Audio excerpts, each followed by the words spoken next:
Zee 24 तास एक पाऊल पुढे।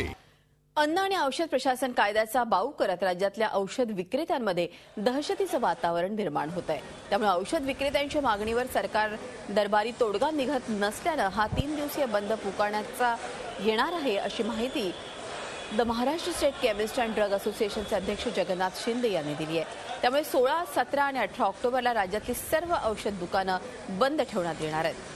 यात राज्यातले जवळपास 50,000 औषध विक्रेते सहभागी होणार आहेत। स्त्री भ्रूण हत्या रोखण्यासाठी केमिस्टवर टाकलेले छापे, क्षयरोगाची औषधं देण्यापूर्वी त्यांच्या नाव पत्ता नोंदणी करण्याचा अन्न आणि औषध प्रशासनाचा आदेश तसंच इतर मागण्यांसाठी हा बंद पुकारत असल्याचं संस्थेकडून सांगण्यात आलं आहे।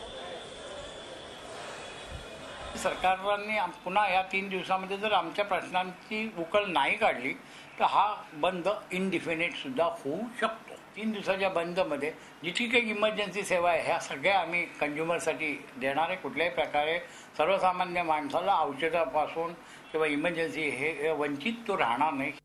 झी 24 तास एक पाऊल पुढे।